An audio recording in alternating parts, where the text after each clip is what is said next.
Excuse me, but I'm going to need you to gather your belongings and move to your proper seat in the main cabin. Flight attendant Karen Whitfield announced, with barely concealed disdain, her eyes scanning 16-year-old Zara Thompson's yellow sundress and natural curls like they were evidence of some unspoken crime. This section is reserved for our premium passengers who have actually paid for the privilege of sitting here. What nobody on Flight 447 knew was that the quiet teenager they were about to humiliate had a father whose single phone call could ground their entire fleet, and in exactly 47 minutes their world would be turned completely upside down by a man who had built an empire from nothing and would stop at nothing to protect his daughter. Zara looked up from her calculus homework, her pen hovering over a complex differential equation that would challenge most college students, and met Karen's hostile gaze with the calm dignity that her father had taught her to maintain even when the world seemed determined to diminish her worth. "Ma'am, I believe there's been some kind of misunderstanding," she said softly, reaching into her designer purse to retrieve her boarding pass with movements that were deliberate and composed, despite the familiar burn of injustice that had followed her through honors classes, gifted programs, and every space where her excellence was met with surprise rather than recognition. The first-class cabin of the Boeing 767 hummed with the quiet efficiency of pre-flight preparations, passengers settling into their leather seats while flight attendants moved through the aisles with practiced smiles and crisp uniforms. Zara had been in seat 2A for nearly 20 minutes, working through her advanced mathematics homework while occasionally glancing out the window at the Seattle skyline that held everything she loved most in the world, including the glass towers where her father was probably finishing another billion-dollar deal without knowing that his daughter was about to need him in ways that would test every principle he had ever taught her about handling adversity with grace. Karen examined the boarding pass with the theatrical skepticism of someone who had already made up her mind, her manicured nails tapping against the paper as if she could somehow will the printed letters to change before her eyes.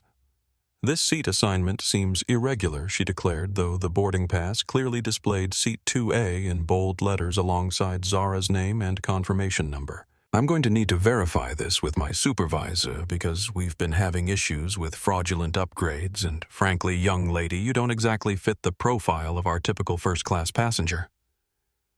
The words hung in the air like toxic smoke, and Zara felt every pair of eyes in the cabin turn toward her with the weight of judgment that she had learned to carry from the moment she walked into her first advanced placement class at age 12 and saw the shock on her teacher's face when she solved equations that grown adults struggled to understand. She had spent years perfecting the art of remaining calm in the face of suspicion of speaking quietly but clearly when authority figures questioned her right to occupy spaces that her intelligence and her family's success had earned. But something about Karen's tone made her stomach tighten with the kind of dread that comes from recognizing a predator who has already chosen their prey. "I understand you need to do your job," Zara replied with the measured politeness that had been drilled into her by years of navigating predominantly white spaces, where every response was scrutinized for signs of the attitude that adults seemed to expect from young black women. "But I purchased this seat 3 weeks ago through the airline's website, and I have all the confirmation emails on my phone if you'd like to see them, along with my credit card statement and identification that clearly matches the name on the boarding pass." Behind her, she could hear other passengers shifting uncomfortably in their seats, some of them pulling out their phones with the instinctive reaction of people who sensed that they were about to witness something worth documenting. Mrs. Dorothy Chen, an elderly Asian woman in Seat 3C, had already quietly activated her phone's camera, her expression troubled by the obvious hostility in Karen's voice and manner. In Seat 1, B businessman Robert Martinez continued reading his financial magazine, but positioned his phone strategically on his armrest, the screen angled to capture whatever was about to unfold in the seats ahead of him. Karen's supervisor, James Reed, appeared from the galley with the weary expression of someone who had dealt with difficult passengers countless times before, though he had no way of knowing that the difficult passenger in this situation wasn't the composed teenager in Seat 2A, but rather the flight attendant who had decided to turn a routine flight into a battleground over assumptions and prejudice. What seems to be the problem here? He asked, his tone professional but already carrying the subtle bias of someone who had made certain assumptions based on the scene before him. This young lady is claiming to have a first-class seat, but I have concerns about the legitimacy of her ticket, Karen explained with the practiced authority of someone who had learned to weaponize policy and procedure against passengers she deemed unworthy. I think it would be best if we moved her to an available seat in the main cabin, where she would be more comfortable with other travelers in her demographic. The phrase hit Zara like a physical blow, not because she hadn't heard similar language before, but because it was delivered with such casual confidence, as if Karen genuinely believed that her prejudice was a reasonable basis for customer service decisions. Zara felt her hands begin to tremble slightly, not with fear, but with the anger that she had been taught to swallow, to transform into fuel for achievement, rather than letting it burn bridges that she might need to cross later in life. "Sir, I have every document you could possibly need to verify my legitimate purchase of this seat,"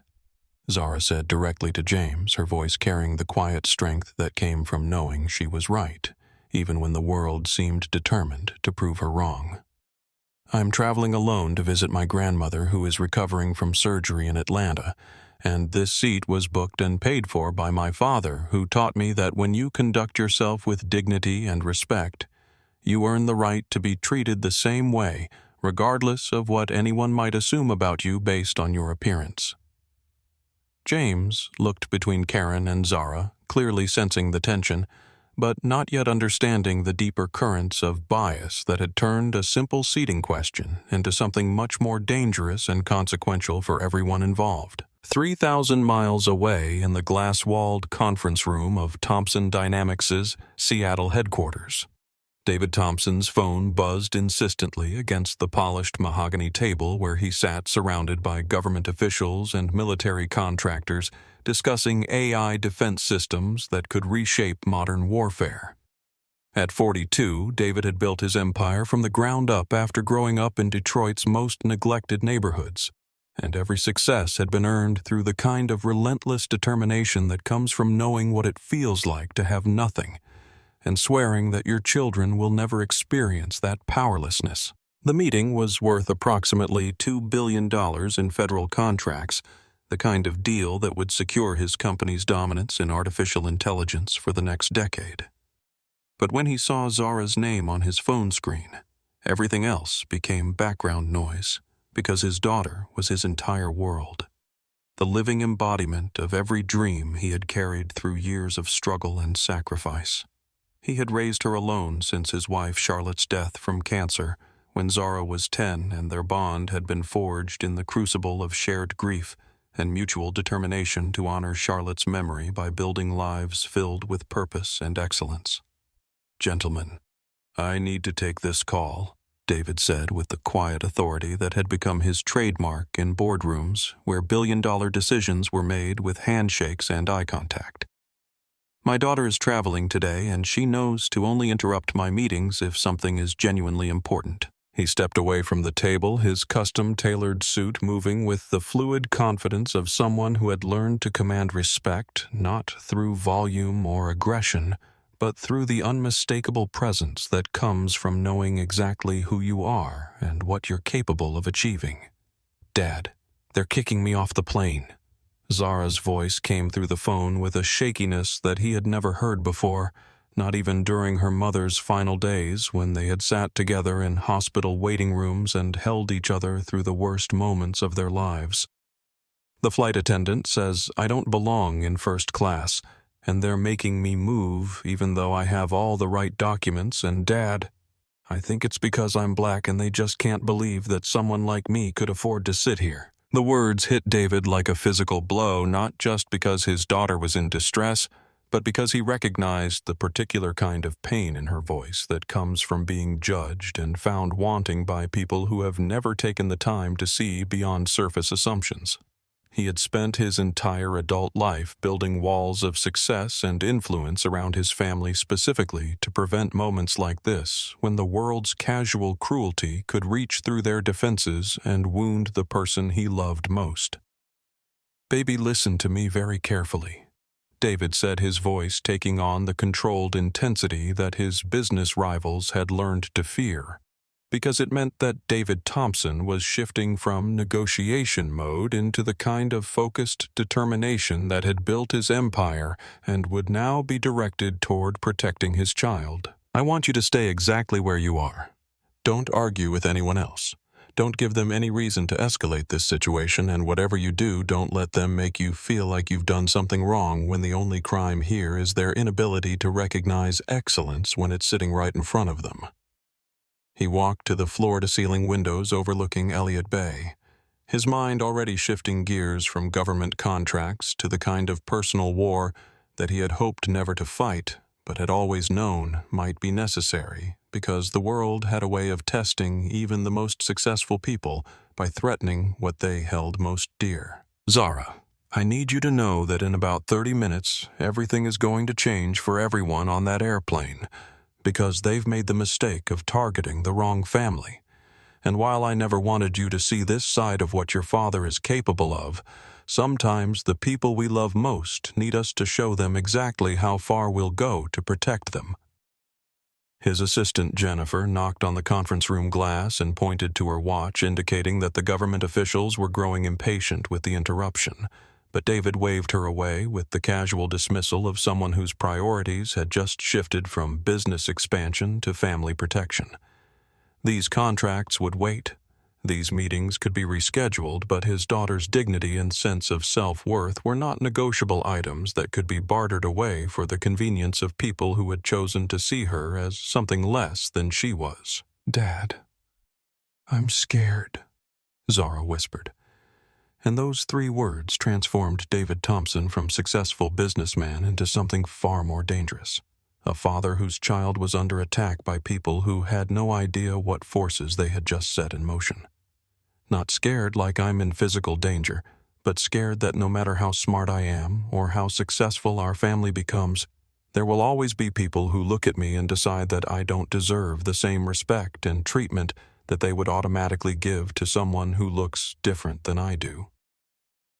David closed his eyes and made a decision that would cost several people their careers and change the trajectory of an entire industry's approach to customer service and bias training. "Sweetheart, I promise you that by the end of today, everyone involved in this situation is going to understand exactly what it costs to underestimate a Thompson. And more importantly, you're going to see that having money and influence isn't just about buying nice things or living in beautiful houses. It's about having the power to demand justice when justice doesn't come naturally." He ended the call and immediately dialed his head of security, with instructions that would set into motion a response that those flight attendants could never have anticipated in their worst nightmares. Back on Flight 447, Karen had returned with a printed passenger manifest and the kind of self-satisfied expression that comes from believing you've uncovered evidence of wrongdoing that will justify your suspicions and validate your prejudices. "I've checked our records, and while there is indeed a ticket purchased under the name Zara Thompson, I have concerns about how this upgrade was obtained," she announced, loudly enough for other passengers to hear her voice, carrying the theatrical authority of someone who had convinced herself that she was protecting the airline from fraud, rather than perpetrating an act of discrimination that would soon be documented and broadcast to millions of people around the world. "What exactly are you suggesting?" Zara asked, her hands gripping her calculus textbook so tightly that her knuckles were visible beneath her brown skin, though her voice remained steady despite the growing realization that this confrontation was moving beyond simple misunderstanding into territory that felt both familiar and dangerous. "Because if you're implying that I or my family somehow obtained this seat through fraudulent means, that's a very serious accusation that you're making without any evidence whatsoever, and I think you should be very careful about the assumptions you're making, based on nothing more than what you think someone like me should or shouldn't be able to afford." The challenge hung in the air between them, and Karen's face flushed with the kind of anger that comes from having your prejudices questioned by someone who is supposed to quietly accept whatever judgment you passed upon them. "Young lady, I don't appreciate your tone, and I certainly don't appreciate being lectured about policy by a passenger who clearly doesn't understand the security protocols that we're required to follow when dealing with irregular seating situations." She snapped her professional veneer cracking to reveal the underlying hostility that had been driving this confrontation from the beginning. From seat 4, a Harold Banks, a middle-aged white businessman who had been growing increasingly agitated about the flight delay, saw an opportunity to redirect attention away from his own earlier complaints about legroom and service. "Excuse me, but that girl has been disruptive ever since boarding," he called out loudly, his voice cutting through the cabin with the confidence of someone who knew that his word would carry more weight than that of a black teenager. She was arguing with the flight crew using inappropriate language, and frankly, I don't feel safe with someone who's clearly unstable remaining in the cabin.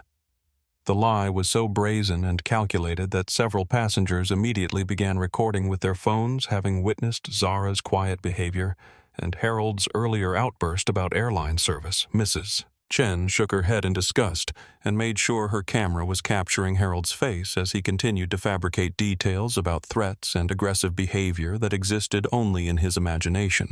but would now become part of the official record that Karen seemed eager to accept without question. "Sir, thank you for bringing this to our attention," James Reed said with the kind of gratitude that revealed where his sympathies lay, before he had even bothered to investigate the conflicting accounts of what had actually transpired during the boarding process. "We take passenger safety very seriously, and if there have been threats or disruptive behavior, we have protocols that must be followed regardless of the circumstances." Zara felt the familiar sensation of the world tilting sideways as she realized that Harold's fabricated story was being treated as credible evidence, while her own calm and respectful responses were being reframed as signs of guilt or instability. "That's completely untrue," she said, her voice rising slightly with the stress of being accused of behavior that she would never engage in and that any objective observer could easily verify had never occurred. "I've been sitting quietly doing my homework since I boarded, and I haven't spoken to that passenger at all, let alone made any threats or used inappropriate language." "Well, we have a very credible complaint from a premium passenger," Karen interjected with the tone of someone who had found the justification she needed to proceed with her original plan. "And given your hostile attitude during this conversation, I think it's clear that you're not suitable for our first-class cabin where our passengers expect a certain level of decorum and respect for airline personnel." The irony of being accused of hostility by someone who had approached her with suspicion and contempt was not lost on Zara. But she could feel the situation spiraling beyond her control as Harold's lies combined with Karen's prejudices to create a narrative that painted her as the aggressor rather than the victim. "I want to speak with the captain," she said, playing her last card in a game where the rules seemed to change every time she tried to defend herself. "If you're going to remove me from this flight based on false accusations, I have the right to speak with the person in charge. The captain has been briefed on the situation and agrees with our assessment." James replied smoothly, though Zara suspected that the captain had received a version of events that bore little resemblance to reality. "We're going to need you to gather your belongings and come with us to the front of the cabin where we can arrange for your removal from the aircraft with minimal disruption to our other passengers." The words hit her like a physical blow because they made it clear that her removal was no longer a possibility, but a certainty, and no amount of evidence or reasonable argument was going to change the outcome that had been predetermined the moment Karen decided that Zara didn't belong in first class. She felt tears threatening to spill over not from fear, but from the crushing weight of injustice, and the realization that all of her achievements, all of her family's success, all of her careful attention to being respectful and dignified meant nothing to people who had already decided what kind of person she was, based on the color of her skin. "This is wrong," she whispered more to herself than to anyone else but Mrs. Chen heard her and nodded supportively while continuing to record everything with the determined expression of someone who understood that documentation would be crucial when the truth inevitably came to light. "I haven't done anything wrong, and you're treating me like a criminal because a man lied about me and you decided to believe him without asking a single question or checking with any other passengers who could tell you what really happened." Robert Martinez looked up from his magazine long enough to catch Zara's eye and mouthed the words, "I saw everything," while tapping his phone to indicate that he had been recording the entire confrontation.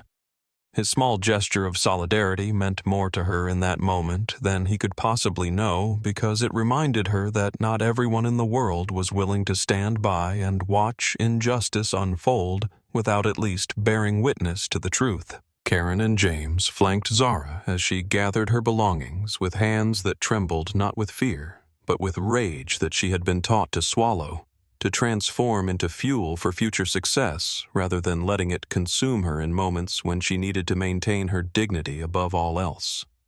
As they escorted her toward the front of the plane, she could feel every eye in the cabin watching her supposed walk of shame, not knowing that they were actually witnessing the opening act of a drama that would soon play out on a much larger stage. The walk from seat 2A to the front of the aircraft felt like a mile-long journey through a gauntlet of judgment, with every step carrying Zara further from the dignity she had worked so hard to maintain, and closer to the kind of public humiliation that would be seared into her memory forever. Karen walked slightly ahead of her with the purposeful stride of someone who believed she was enforcing justice rather than perpetrating an act of cruelty that would soon be examined by federal investigators and civil rights attorneys, while James brought up the rear with the uncomfortable expression of someone who was beginning to suspect that they might be making a terrible mistake, but lacked the courage to question the chain of events that had brought them to this point. Passengers in every row turned to watch the procession with expressions ranging from curiosity to outrage to discomfort, their phones discreetly positioned to capture what many of them recognized as a profound injustice unfolding in real time. Mrs. Chen had tears in her eyes as she watched Zara pass by, her weathered hands gripping her phone tightly as she documented every moment with the determination of someone who had lived through enough historical moments to understand the importance of bearing witness to truth.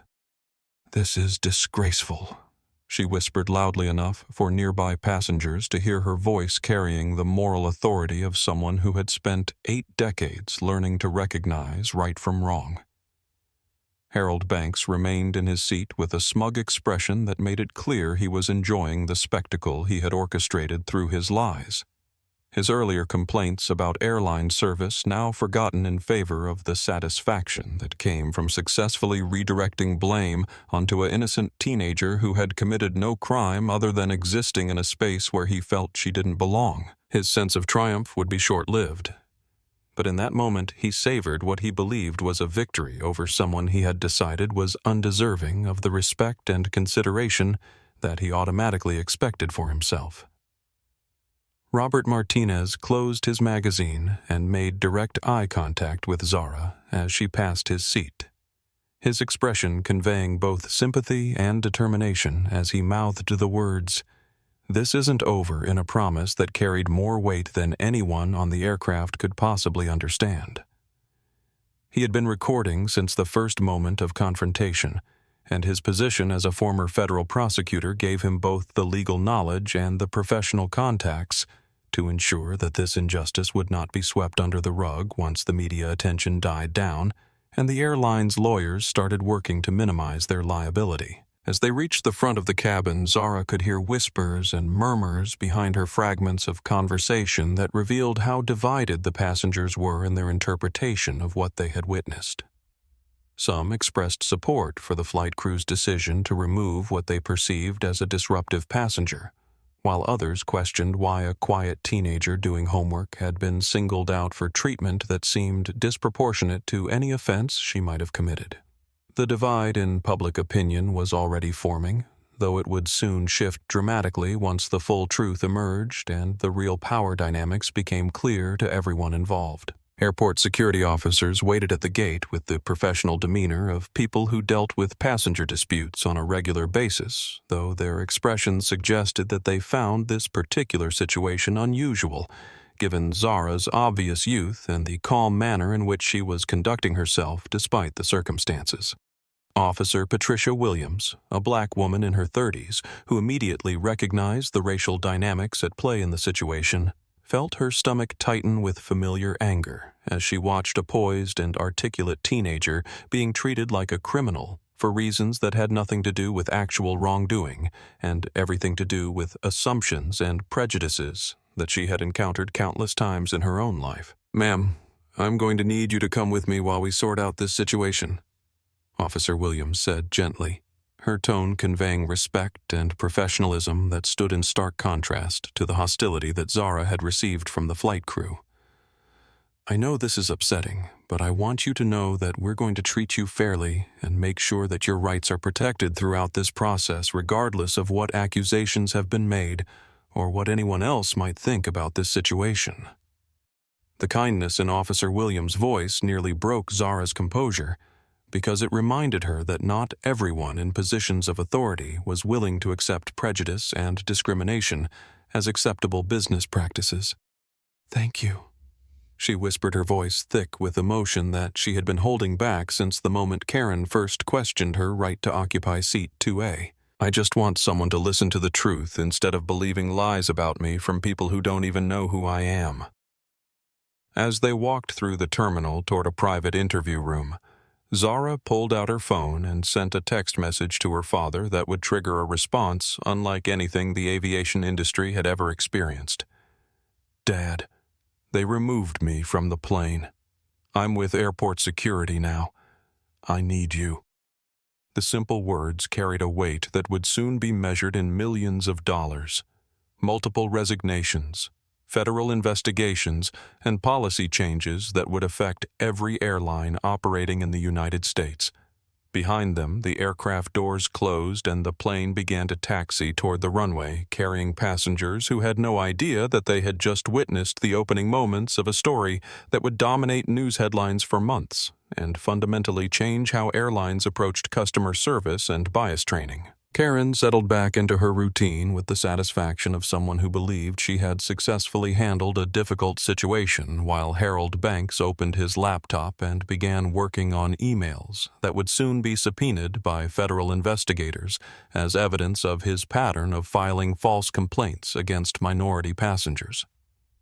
Mrs. Chen immediately opened Facebook and began typing a post that would be shared hundreds of thousands of times within hours. "Just witnessed the most heartbreaking act of racism on Flight 447. A beautiful, intelligent, black teenage girl was removed from first class for absolutely no reason other than the color of her skin. She was quiet, respectful, and doing calculus homework while a white businessman lied about her threatening him. The flight crew believed his lies without question. This is America in 2024, and it's disgraceful. Hashtag justice for Zara. Hashtag airline discrimination. Hashtag speak up." Robert Martinez was already composing emails to contacts at the Department of Justice and several major news networks, his legal training evident in the precise language he used to describe the civil rights violations he had witnessed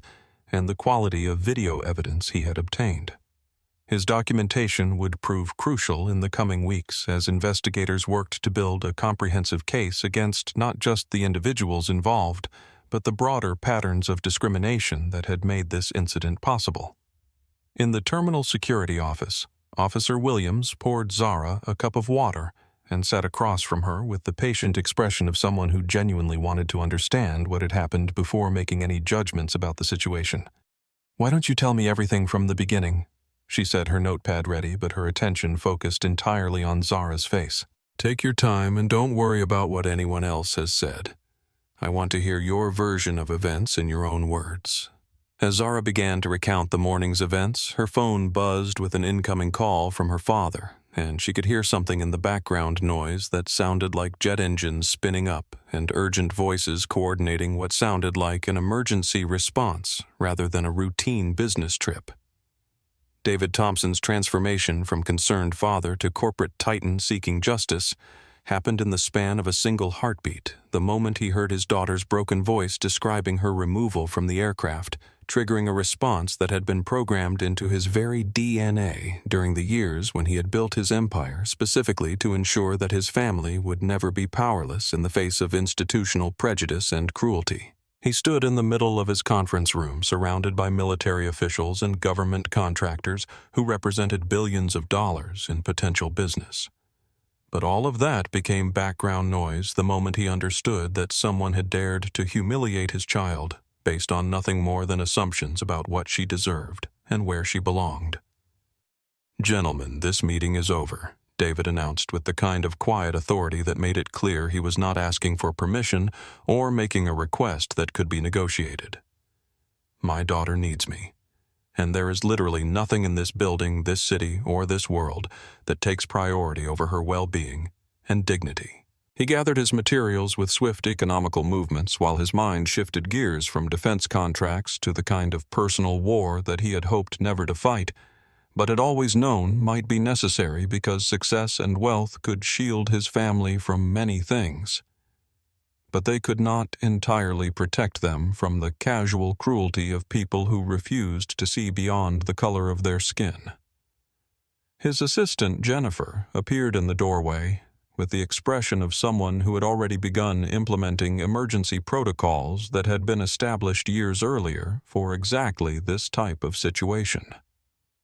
"Sir, I've canceled all your afternoon meetings, cleared your schedule for the rest of the week, and activated the legal response team," she said with the efficiency that had made her invaluable during the countless crises that came with running a multi-billion-dollar technology company. "The jet is being prepped for immediate departure, and I've reached out to our contacts at the Department of Transportation and the Justice Department to give them advance notice that we'll be filing formal complaints within the next 24 hours.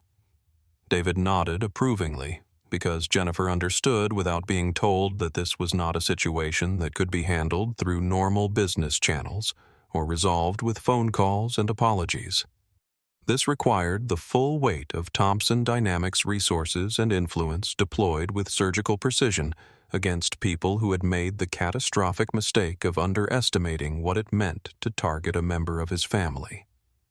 "Get Marcus Chen on the phone immediately," he instructed, referring to his head of legal affairs who specialized in civil rights litigation. "Tell him to assemble a team of the best attorneys money can buy and make it clear that budget is not a consideration because we're going to war against an entire airline if necessary." His phone buzzed with another text from Zara and the simple words, "I'm scared Dad hit him harder than any business setback or professional challenge he had ever faced," because they reminded him of the frightened 10-year-old who had clung to him during Charlotte's funeral and made him promise that he would always protect her from the world's cruelty. He had failed to protect her from cancer's assault on their family, but he would not fail to protect her from the kind of human cruelty that could be fought with resources and determination and an absolute refusal to accept injustice as the price of existing in a society that still struggled to see his daughter's full humanity. "Jennifer, I also want you to contact our media relations team and tell them to prepare for a high-profile campaign that will make sure this story reaches every news outlet in the country," David continued as he walked toward the elevator that would take him to the company's private helipad, where his helicopter was already warming up for the short flight to Boeing Field where his Gulfstream waited with engines running. This isn't just about getting justice for Zara anymore. It's about making sure that this never happens to any other child whose parents might not have the resources to fight back against institutional bias and discrimination. The helicopter ride across Seattle's skyline gave David time to make a series of phone calls that would set in motion a response that the airline industry had never encountered from a victim of discrimination. His first call was to Dr. Sarah Jackson, a former federal prosecutor who now headed the country's most successful civil rights law firm and had been waiting for years for a case with this kind of evidence and this level of resources behind it. "Sarah, I need you to drop everything and focus entirely on a case that's going to reshape how airlines treat minority passengers," he said, without preamble, knowing that she would understand the gravity of the situation from his tone alone. "David, what happened?" Sarah asked already, signaling to her assistants to clear her schedule because she had learned over the years that when Thompson Dynamics called with a legal emergency, it invariably involved situations where principle mattered more than profit, and where the potential for meaningful change justified whatever resources would be required to achieve victory. "Tell me everything and don't leave out any details because I need to understand exactly what we're dealing with and how far you're prepared to take this fight." As David recounted the morning's events, he could hear Sarah's sharp intake of breath when he described Harold Banks' false accusations and the flight crew's immediate willingness to believe lies about a black teenager rather than take the time to investigate what had actually occurred. "David, this isn't just discrimination," Sarah said with the controlled anger of someone who had spent decades fighting similar battles in courtrooms across the country. "This is a pattern of bias that probably extends throughout their entire organization, and if we handle this correctly, we can force changes that will protect thousands of families who don't have your resources or influence." His second call was to Robert Kim Thompson, Dynamics' head of public relations, who had managed crisis communications for Fortune 500 companies and understood how to shape media narratives in ways that created lasting change rather than temporary outrage. "Robert, I need you to prepare for a campaign that will make this story impossible to ignore or dismiss," David explained as the helicopter descended toward Boeing Field, where his private jet sat ready for immediate departure. "We're not looking for sympathy or settlement negotiations. We're looking for complete accountability and structural changes that will make it impossible for this to happen again." The Gulfstream's engines were already spooling up when David climbed aboard his usual pre-flight routine, abandoned in favor of the emergency protocols that had been established for situations when family took precedence over everything else. Captain Michael Rodriguez, who had been flying for Thompson Dynamics for 8 years, already had flight plans filed for Louisville with backup plans for Atlanta, in case they needed to follow Zara to her final destination. "Sir, we'll have you on the ground in Louisville in 2 hours and 15 minutes, Rodriguez reported with the professional calm that came from understanding that this was not a routine business trip, but a family emergency that required every available resource. As the jet lifted off from Seattle, David made one final call to his daughter, needing to hear her voice and reassure himself that she was safe, while also preparing her for what was about to unfold. "Baby, I know today has been terrible, but I need you to understand that you're about to see a side of your father that I hoped you would never need to witness," he said, his voice carrying the weight of decisions that would affect far more people than just their family. "Everything that's happened to you today is about to have consequences that those people could never have imagined. And by tomorrow morning, the entire country is going to know your name and understand that attacking a Thompson comes with a price that most people are not prepared to pay." Within 3 hours of Mrs. Chen's Facebook post going live, the hashtag #justice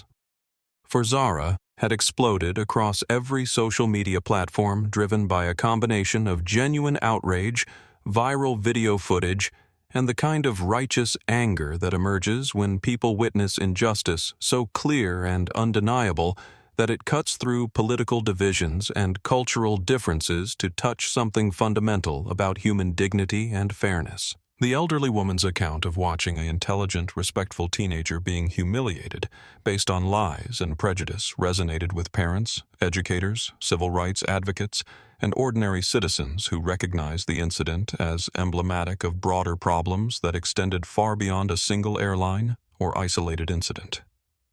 Robert Martinez's video footage, professionally edited to protect Zara's privacy while clearly documenting Harold Banks's fabricated accusations, and the flight crew's biased response had been viewed over 10 million times across YouTube, Twitter, and TikTok by sunset on the day of the incident. His background as a former federal prosecutor lent credibility to his analysis of the civil rights violations he had witnessed, and his detailed timeline of events provided journalists and investigators with the kind of documentation that would prove crucial as the story evolved from social media outrage into serious legal and political consequences. Celebrity endorsements began flooding in from actors, musicians, athletes, and politicians who saw Zara's treatment as a perfect example of why conversations about bias and discrimination remained urgently relevant despite decades of progress and legal protections. Oprah Winfrey tweeted, "Every parent's nightmare, watching their brilliant child be diminished by people who refuse to see their worth. Zara Thompson represents the excellence and dignity that should be celebrated, not punished. #Justice for Zara." The tweet was retweeted over 500,000 times within hours, bringing mainstream media attention that transformed a regional story into national headlines. Major news networks assigned their top investigative reporters to dig deeper into the background of everyone involved, quickly uncovering Harold Banks' history of filing frivolous complaints against service workers and minority professionals, as well as Karen Whitfield's previous incidents involving discriminatory treatment of passengers that had been resolved quietly through internal airline procedures designed to protect employee careers rather than address underlying bias problems.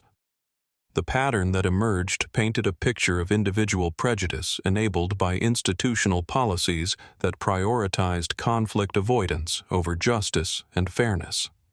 CNN's Anderson Cooper devoted an entire segment to analyzing the incident, bringing together child psychologists, civil rights attorneys, and airline industry experts to discuss the broader implications of what had happened to Zara. "This is not an isolated incident," explained Dr. Patricia Williams, a Harvard professor who specialized in institutional racism.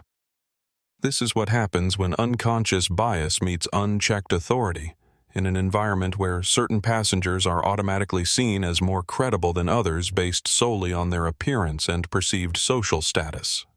The airline's initial response, a carefully crafted statement, expressing regret for any inconvenience while defending their crew's right to make safety decisions, backfired spectacularly when social media users began sharing their own stories of discrimination experienced while flying. The hashtag airline discrimination began trending alongside #Justice for Zara as passengers shared accounts of being profiled, questioned, searched, or mistreated in ways that revealed patterns of bias that extended throughout the industry, rather than being limited to isolated incidents or individual employees. Flight attendant unions found themselves in the uncomfortable position of having to defend Karen Whitfield's actions while also addressing growing concerns from their own members about discriminatory policies and inadequate bias training that left crew members unprepared to handle situations involving racial dynamics and cultural sensitivity.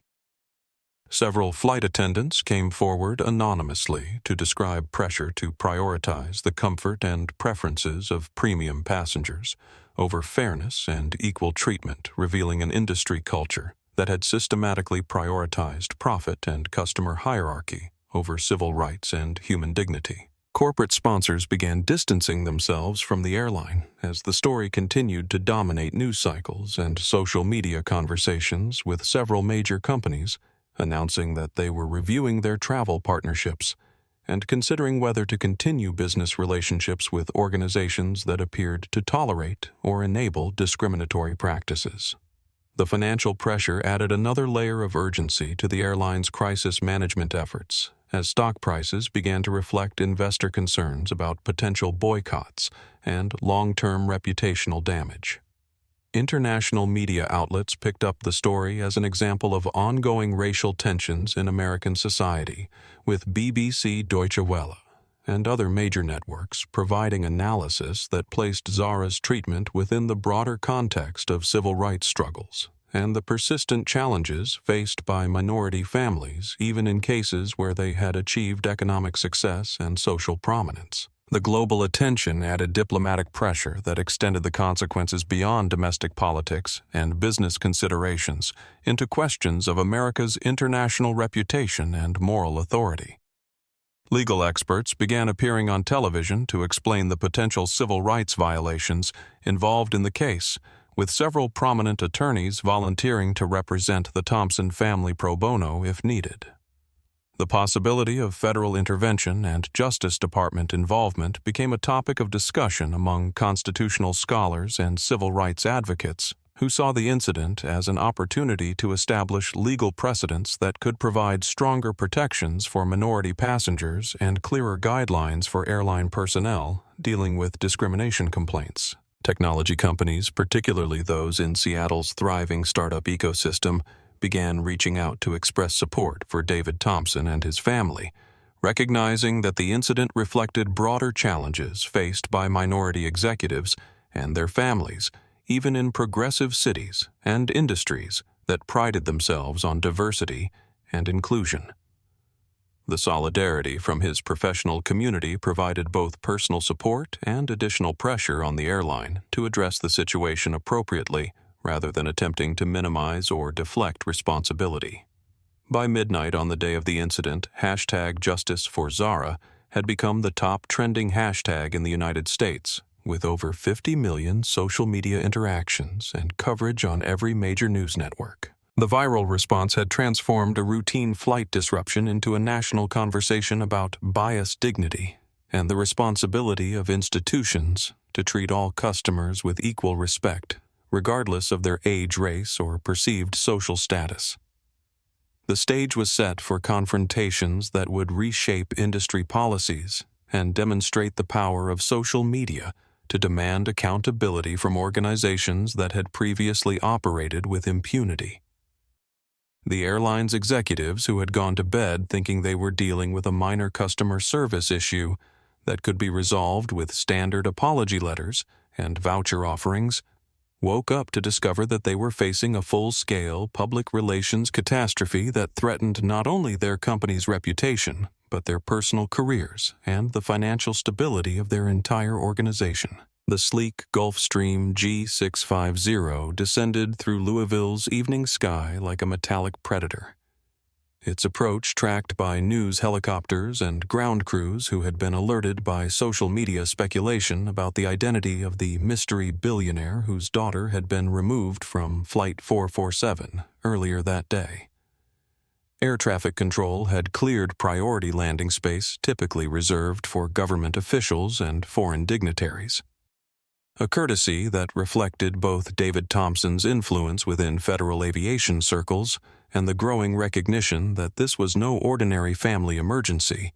but rather a situation with implications that extended far beyond personal grievance into questions of corporate accountability and civil rights enforcement. Captain Rodriguez's voice crackled through the cabin intercom with professional calm that belied the extraordinary circumstances surrounding their emergency flight from Seattle. "Mr. Thompson, we've been cleared for immediate landing and ground transport to the main terminal where Ms. Zara is waiting with airport security," he announced, his tone carrying the respect that came from 8 years of flying for a man whose quiet authority had never been more evident than during the 2-hour flight, filled with phone calls that would reshape an entire industry's approach to customer service and bias training. David Thompson sat in the jet's leather-appointed cabin, his normally immaculate appearance slightly disheveled by hours of coordinating legal responses, media strategies, and federal investigations that would soon converge on Louisville International Airport like a hurricane of accountability that the airline industry had never experienced. His tablet displayed a steady stream of social media updates, news reports, and legal briefs that painted a comprehensive picture of how quickly his daughter's humiliation had evolved into a national conversation about discrimination, dignity, and the responsibility of corporations to treat all customers with equal respect, regardless of their appearance or assumed social status.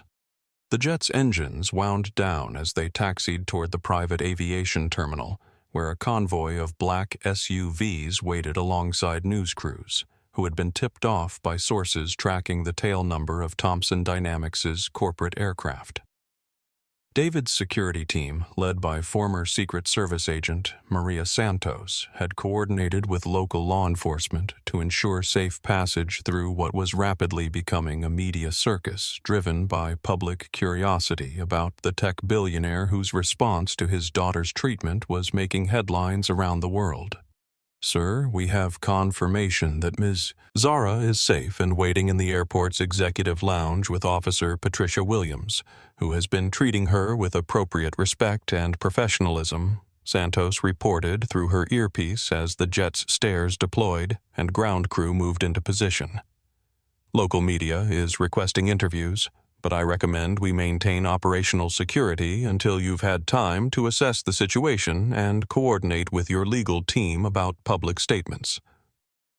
David nodded absently. His attention focused on the text messages from Zara that had provided updates on her treatment by airport security throughout the afternoon. Officer Williams had emerged as an unexpected ally, ensuring that Zara was comfortable fed and treated with the dignity that the flight crew had denied her, while also documenting everything with the thoroughness of someone who understood the legal and social significance of how this case was handled by various authorities. The contrast between Williams' professionalism and the airline's discriminatory behavior would soon become a key element in the broader narrative about institutional responsibility and individual courage. The SUV convoy moved through Louisville's streets with the kind of coordinated precision typically associated with presidential motorcades or foreign diplomatic visits, drawing attention from pedestrians and motorists who had been following the viral story on social media and recognized that they were witnessing the arrival of the father, whose response to his daughter's humiliation was about to reshape conversations about accountability and justice.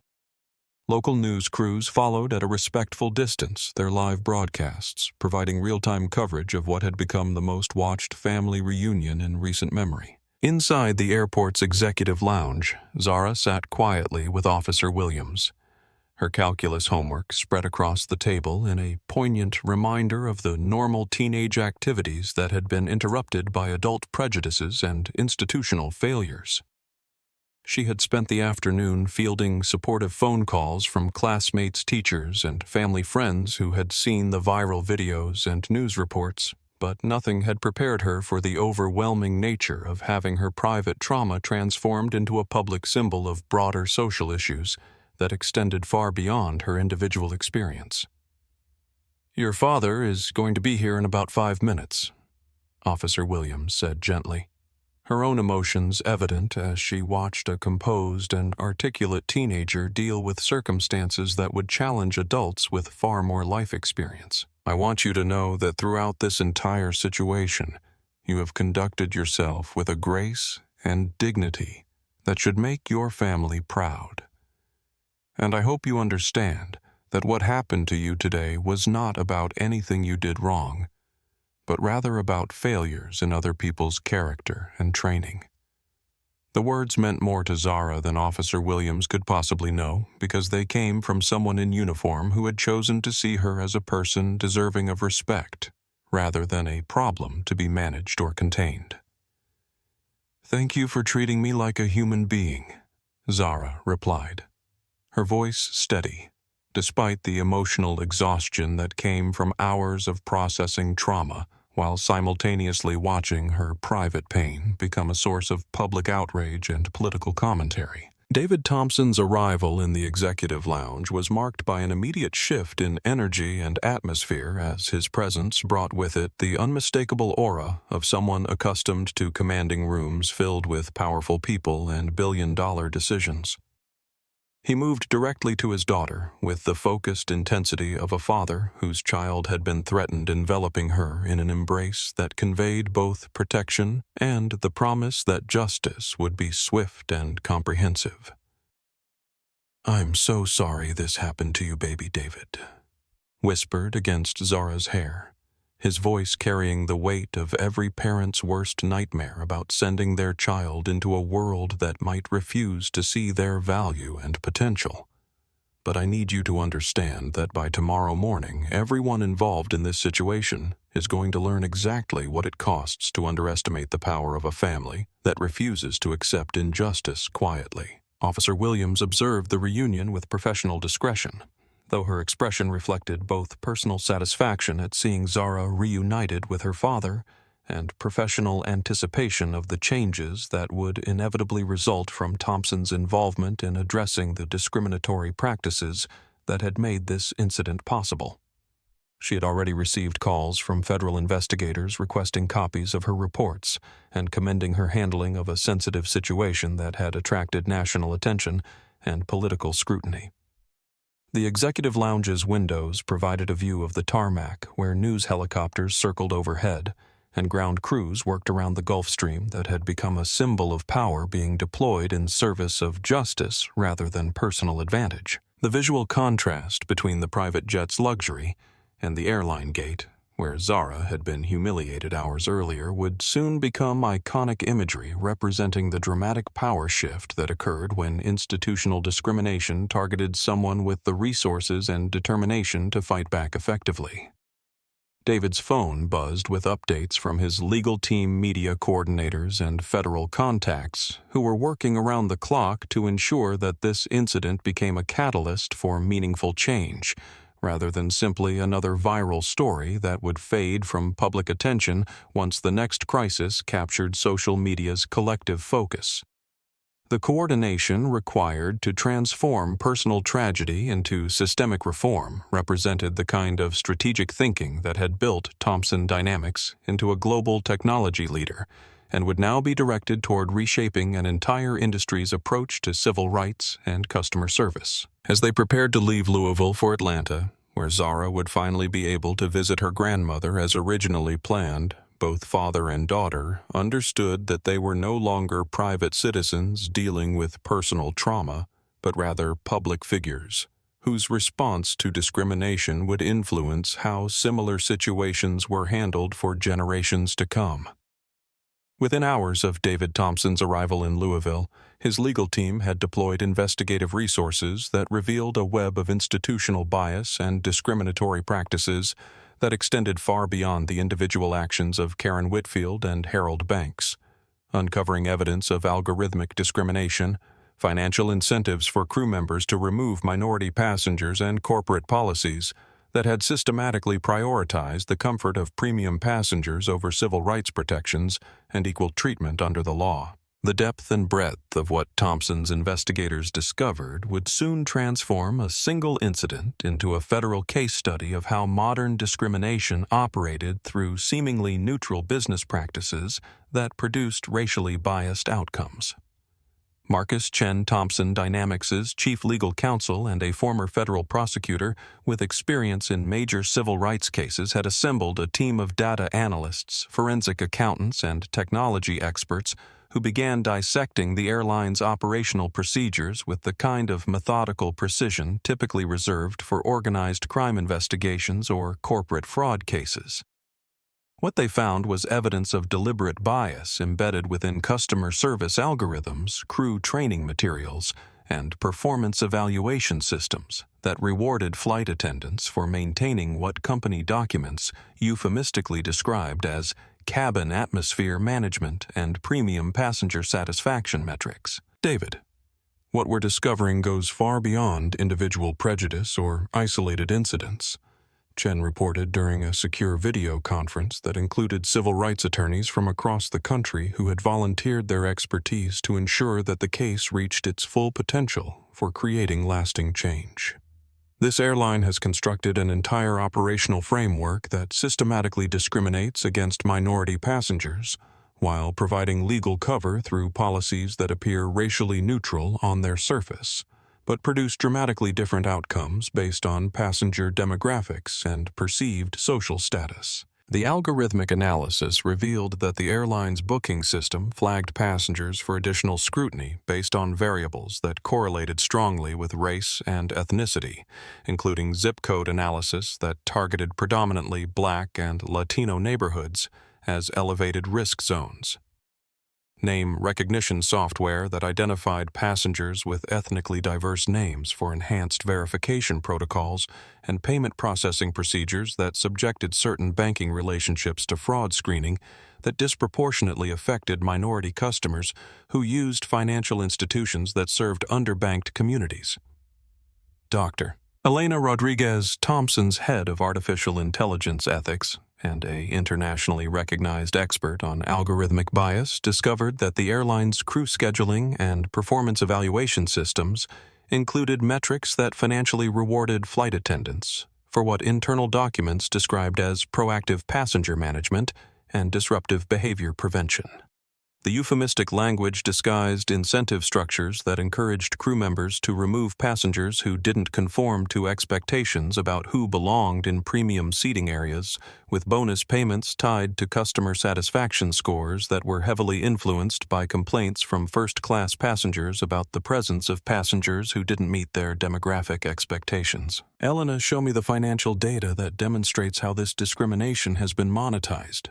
David instructed during a conference call that included reporters from major news networks who had been granted exclusive access to the investigation in exchange for their commitment to comprehensive coverage that would expose the full scope of institutional bias, rather than focusing solely on individual victim narratives.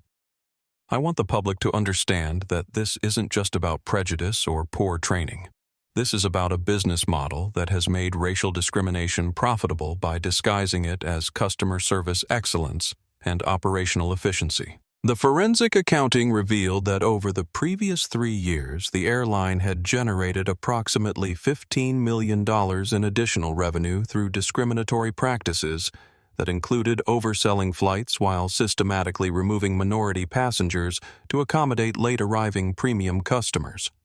charging minority passengers higher fees for services that were provided free to white passengers, and implementing baggage screening procedures that delayed minority travelers and forced them to pay rebooking fees when they missed connections due to discriminatory security delays. Federal investigators from the Department of Transportation and the Justice Department had joined the investigation after receiving Thompson's detailed documentation of civil rights violations that included video evidence, algorithmic analysis, financial records, and testimony from current and former airline employees who confirmed the existence of informal policies that encouraged discriminatory treatment of passengers based on racial profiling disguised as security protocols and customer service standards.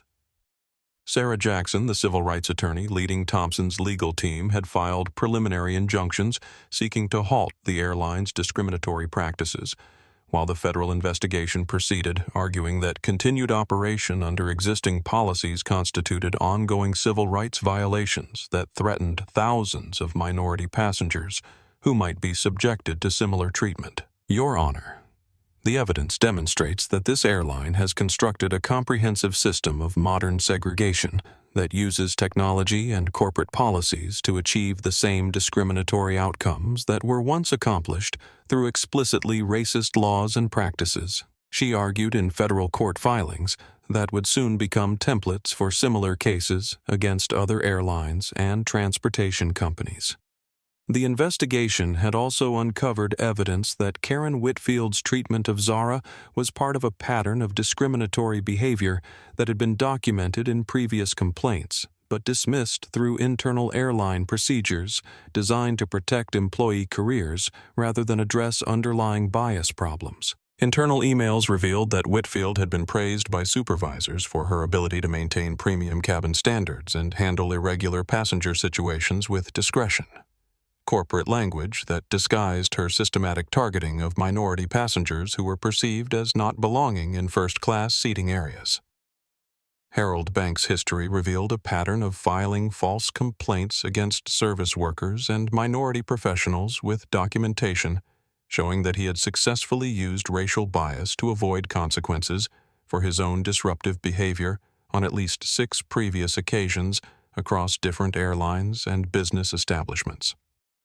His LinkedIn profile and business records indicated a pattern of leveraging white privilege to deflect accountability while simultaneously weaponizing racial stereotypes against people of color who found themselves in positions where his word would be automatically considered more credible than theirs. The deeper investigation revealed connections to broader industry practices that suggested similar discriminatory policies existed throughout commercial aviation, with preliminary evidence indicating that Zara's treatment reflected widespread problems rather than isolated incidents limited to a single airline or individual employees. Federal investigators had begun requesting similar data from other major carriers, and early analysis suggested that algorithmic bias and discriminatory incentive structures were common throughout the industry. despite decades of civil rights legislation and anti-discrimination policies that appeared comprehensive on paper but lacked enforcement mechanisms or accountability measures. Thompson's team had also discovered that the airline's executives had been aware of discriminatory practices for years, but had chosen to address complaints through confidential settlements and non-disclosure agreements, rather than implementing structural changes that would prevent future incidents. Internal company documents revealed discussions about the cost-benefit analysis of discrimination settlements compared to the expense of comprehensive bias training and policy reform, with executives concluding that paying occasional settlement amounts was more economically efficient than fundamentally changing business practices that generated millions in additional revenue through discriminatory passenger management. The evidence compilation had grown to include thousands of pages of documentation, hours of video testimony from witnesses and victims, algorithmic analysis that demonstrated deliberate bias in operational systems and financial records that proved discrimination had been systematized and monetized through corporate policies designed to appear racially neutral while producing dramatically different outcomes for passengers based on their perceived race, ethnicity, and social status. As the investigation entered its second week, it had become clear that Zara's case would serve as the foundation for comprehensive federal action against discriminatory practices throughout the transportation industry, with implications extending far beyond commercial aviation into questions of how artificial intelligence and algorithmic decision-making could be regulated to prevent digital discrimination that achieved the same harmful outcomes as historical segregation through supposedly neutral technological processes.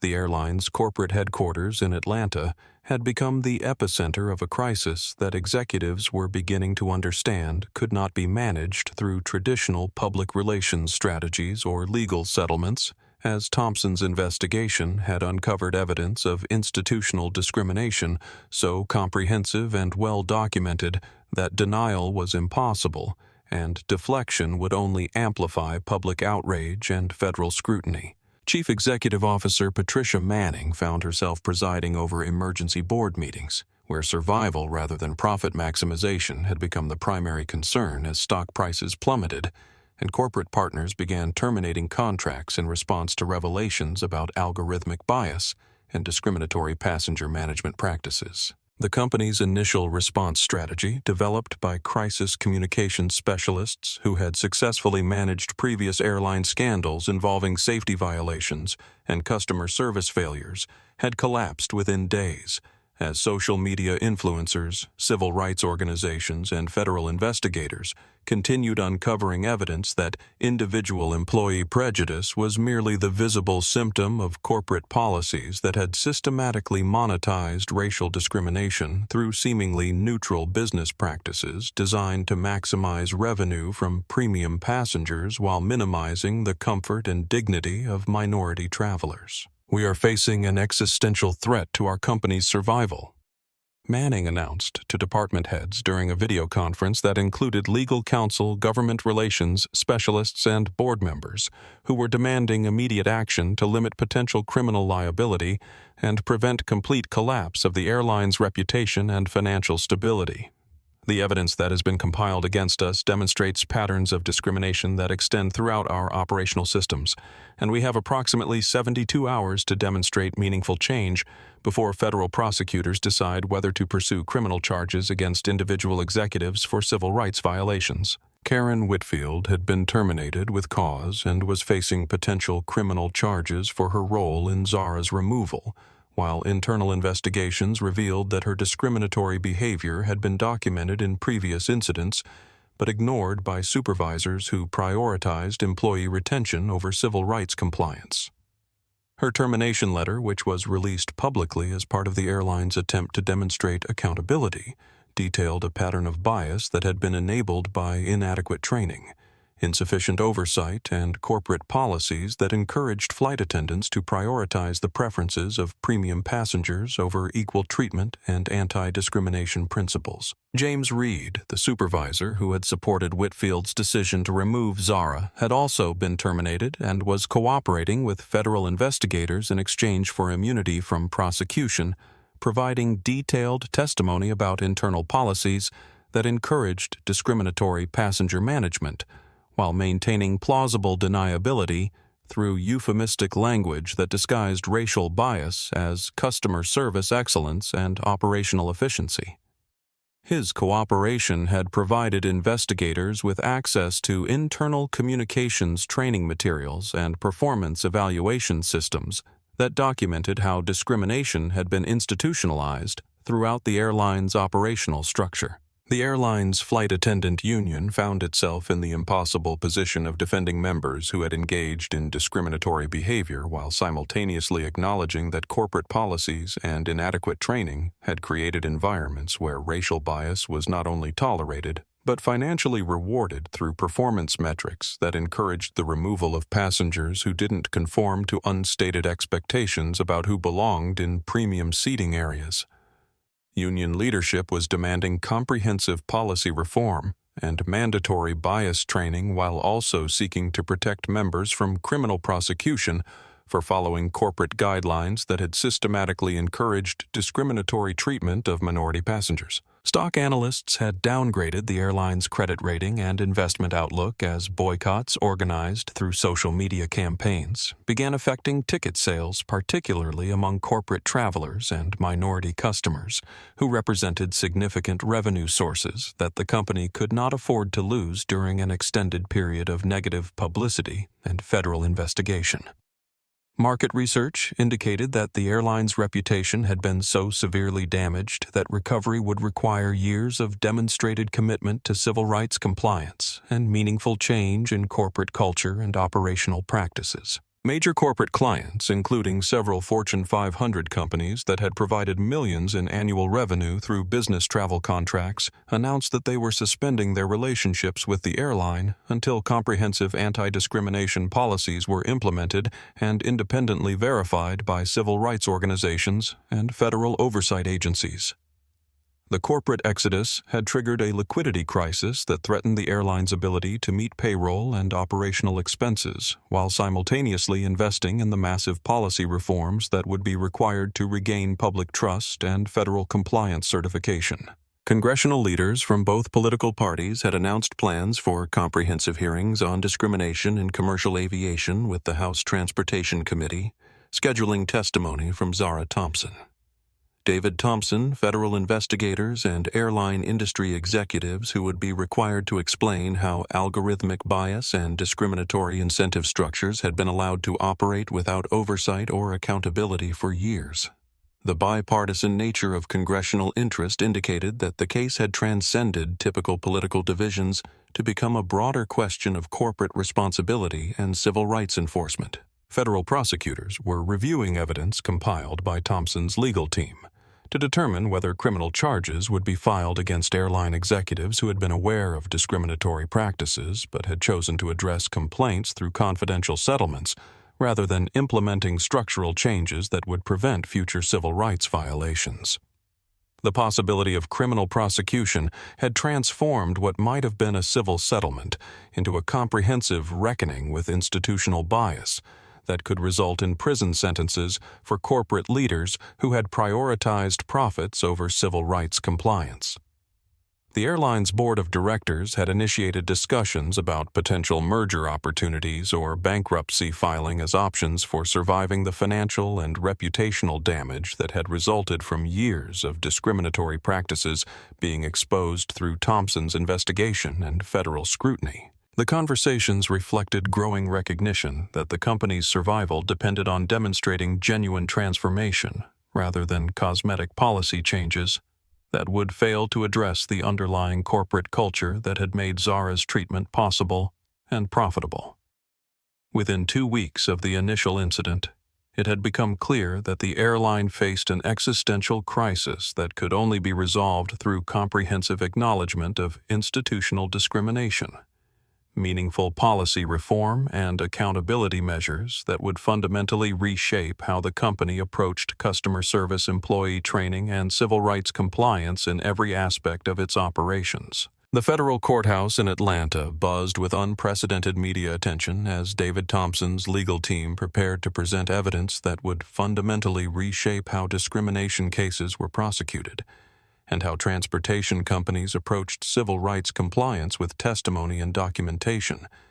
that demonstrated beyond any reasonable doubt that Zara's removal from Flight 447 was not an isolated incident, but rather the predictable result of corporate policies designed to maximize profits through algorithmic bias and discriminatory passenger management practices that violated federal law and basic principles of human dignity. Sarah Jackson stood before Judge Patricia Williams, a distinguished African-American jurist, whose own experiences with discrimination had shaped her commitment to ensuring that civil rights protections remained meaningful rather than merely symbolic, and began presenting evidence that had been compiled through the most comprehensive investigation of airline discrimination in the industry's history.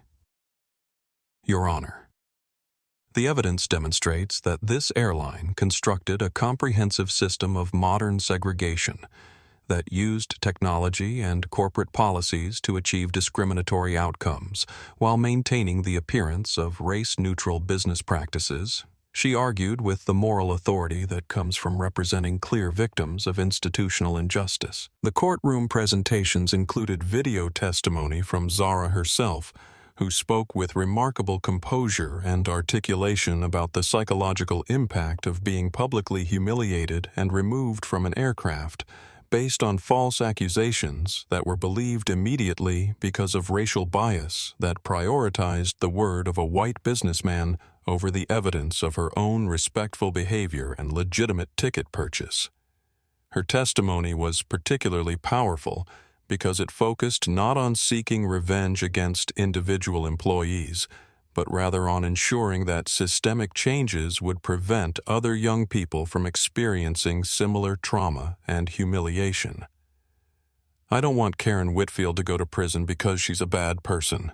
Zara testified with the wisdom that impressed everyone in the courtroom. "I want her to face consequences because what she did was wrong, and I want the airline's policies to change so that no other teenager has to sit in an airport security office wondering if they'll ever be able to travel without being questioned about whether they deserve the same respect and treatment that other passengers receive automatically." Federal prosecutors presented evidence that Karen Whitfield and James Reed had violated federal civil rights statutes through their treatment of Zara, while also arguing that airline executives should face criminal charges for maintaining policies that they knew would produce discriminatory outcomes,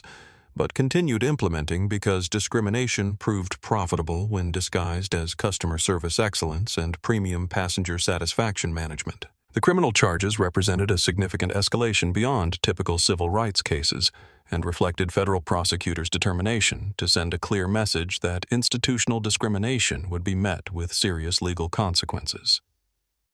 Harold Banks faced federal charges for filing false reports and attempting to obstruct justice through his fabricated allegations against Zara, with prosecutors arguing that his pattern of using racial bias to deflect accountability for his own disruptive behavior represented a form of hate crime that deserved serious punishment,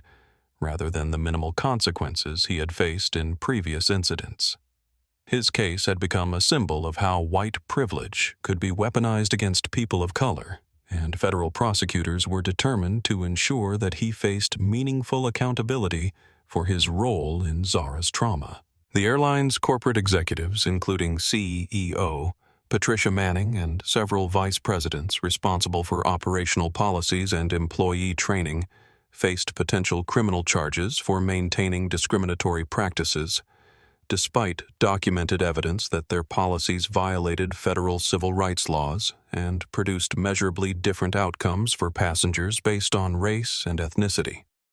The possibility of criminal prosecution for corporate executives represented a significant development in civil rights enforcement that legal scholars believed could deter future discrimination by making individual executives personally liable for institutional bias policies. Judge Williams's ruling included comprehensive injunctive relief that required the airline to implement immediate changes in algorithmic decision-making systems, employee training programs, passenger complaint procedures, and executive oversight mechanisms that would be monitored by federal compliance officers and civil rights organizations for a minimum of 5 years. The scope of required changes represented the most comprehensive civil rights remedy ever imposed on a transportation company and would serve as a template for similar cases throughout the industry. The financial settlement included $50 million in damages to be paid to the Thompson family, with the majority of funds designated for civil rights education programs and legal advocacy organizations that work to prevent discrimination in transportation and other industries. The settlement also included provisions for annual scholarships for minority students pursuing careers in aviation transportation and civil rights law, ensuring that Zara's experience would create opportunities for future generations, while honoring her dignity and promoting systemic change. Karen Whitfield was sentenced to 6 months in federal prison, followed by 2 years of probation and mandatory bias training, while also facing permanent prohibition from employment in customer service positions within the transportation industry. Her sentencing reflected the judge's determination to send a clear message that individual employees could not hide behind corporate policies when their personal choices violated federal civil rights laws and caused measurable harm to victims of discrimination. James Reed received a suspended sentence in exchange for his cooperation with federal investigators, but was also prohibited from supervisory positions within the airline industry and required to complete extensive civil rights training and community service with organizations that combat discrimination. His cooperation had been crucial in documenting how discriminatory policies were implemented and maintained throughout the airline's operational structure. Harold Banks was sentenced to 1 year in federal prison and 3 years of probation with restitution requirements that included financial compensation to Zara and mandatory participation in racial bias education programs designed to address the psychological and social factors that had led to his pattern of false accusations against minority service providers. His sentence was intended to deter similar behavior while acknowledging the serious harm caused by weaponizing racial bias against innocent people. The airline's board of directors voted to replace the entire executive leadership team and implement comprehensive policy reforms that went far beyond minimum legal requirements to include regular audits by civil rights organizations, mandatory bias training for all employees, algorithmic auditing to prevent discriminatory decision-making systems, and customer advocate positions designed to ensure that passenger complaints were investigated fairly regardless of the demographic characteristics of the complainants or the accused employees. Congressional hearings resulted in new federal legislation that required all transportation companies to undergo regular civil rights audits and prohibited the use of algorithmic systems that produced discriminatory outcomes even when the discrimination was achieved through apparently race-neutral variables that correlated with protected characteristics. The legislation, informally known as the Zara Thompson Civil Rights in Transportation Act, established federal oversight mechanisms that would prevent similar discrimination throughout the industry. The Department of Transportation announced comprehensive investigations of discriminatory practices throughout commercial aviation, with preliminary findings suggesting that algorithmic bias and discriminatory incentive structures were widespread problems that required industry-wide reform rather than isolated corrections at individual airlines. The federal response represented the most significant civil rights enforcement action in the transportation sector since the desegregation efforts of the 1960s. Civil rights organizations celebrated the case as a landmark victory that demonstrated how comprehensive documentation, adequate resources, and federal enforcement could achieve meaningful change in institutional discrimination cases that might otherwise be resolved through confidential settlements that failed to address underlying policy problems or prevent future violations. The case had established legal precedents for algorithmic discrimination, corporate executive liability for civil rights violations, and comprehensive remedial measures that would influence civil rights litigation throughout various industries beyond transportation, providing a roadmap for addressing modern discrimination that operated through technological systems and corporate policies, rather than explicit racial animus or deliberate segregation. 6 months after the federal court settlement, Zara Thompson stood before an audience of 500 teenagers at the National Youth Civil Rights Conference in Washington, D.C. Her voice strong and clear as she described how the most traumatic experience of her young life had been transformed into a catalyst for change that would protect countless other young people from experiencing similar discrimination and humiliation. The standing ovation that greeted her speech reflected not only admiration for her courage and composure throughout the legal process, but also recognition that her case had fundamentally altered how institutions approached civil rights compliance and accountability in ways that would benefit future generations. "I never wanted to become a symbol or a spokesperson," Zara told the audience with the thoughtful honesty that had characterized all of her public appearances since the incident. "I just wanted to visit my grandmother and do my calculus homework on the plane like any other teenager. But sometimes life chooses us for purposes that we couldn't have imagined, and I've learned that we can either let trauma define us, or we can use our experiences to create change that makes the world better for other people who might face similar challenges." The Thompson Foundation, established with funds from the legal settlement, had already awarded scholarships to 200 minority students pursuing careers in aviation law, civil rights advocacy, and technology fields, where diverse perspectives were essential for preventing the kind of algorithmic bias and institutional discrimination that had made Zara's treatment possible. The scholarship recipients represented every state and included young people from backgrounds similar to Zara's, as well as those whose families lacked the resources and influence that had made comprehensive legal action possible in her case. David Thompson had used his experience with the airline discrimination case to launch a broader initiative focused on identifying and addressing algorithmic bias in various industries, working with technology companies, government agencies, and civil rights organizations to develop detection systems and prevention protocols that could identify discriminatory patterns before they caused harm to vulnerable populations.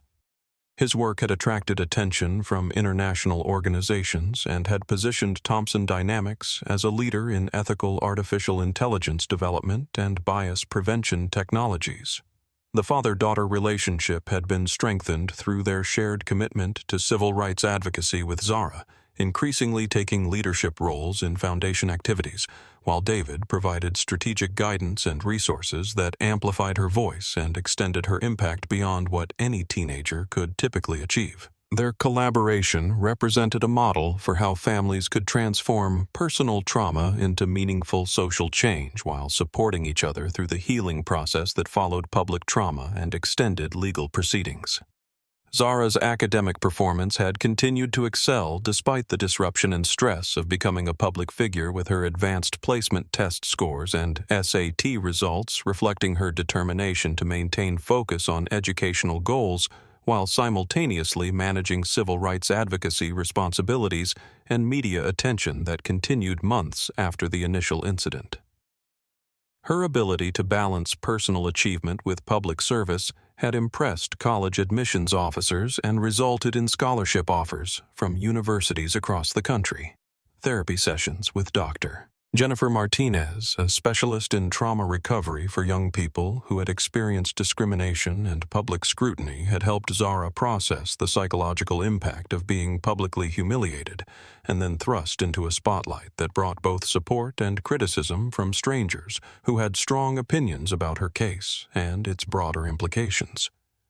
The therapeutic work had been essential in helping her maintain emotional stability while navigating the complex feelings that came with being both a victim of injustice and a symbol of resistance and change. Officer Patricia Williams had been promoted to a supervisory position within airport security and had become a frequently requested speaker at law enforcement conferences focused on civil rights compliance and bias prevention, with her handling of Zara's case serving as a model for how authority figures could demonstrate respect and professionalism, even in situations where others had failed to meet basic standards of human decency.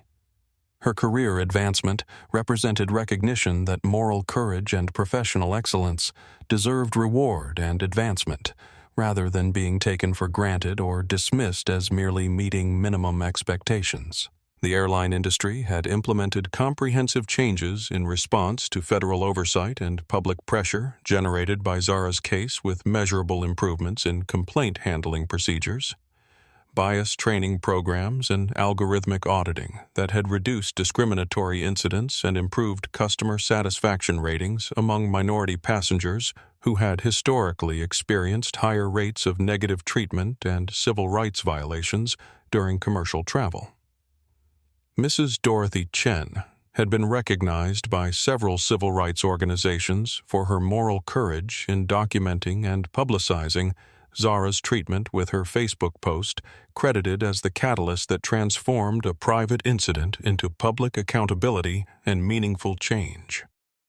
Her recognition reflected the important role that witnesses and bystanders play in civil rights enforcement and social justice movements. 1 year later, Zara Thompson walked confidently through Seattle-Tacoma International Airport toward the gate for her flight to Harvard University, where she would begin her freshman year as a pre-law student with plans to specialize in civil rights advocacy and technology ethics. Her path shaped by experiences that had transformed personal trauma into a lifelong commitment to justice and equality. The airport bustled with the usual mix of travelers, but this time her journey represented triumph over the forces that had once tried to diminish her dignity and deny her equal treatment. Flight attendants and gate agents who recognized her name on the passenger manifest treated her with genuine respect that reflected both professional courtesy and personal awareness of how her case had reshaped their industry's approach to customer service and civil rights compliance. The changes were evident not only in their behavior toward her specifically, but in improved training programs, bias prevention protocols, and accountability measures that protected all passengers from the kind of discrimination that she had experienced and challenged through federal litigation. Her father, David, accompanied her to the gate. Their conversation focused on her academic goals and career aspirations rather than legal battles and media attention,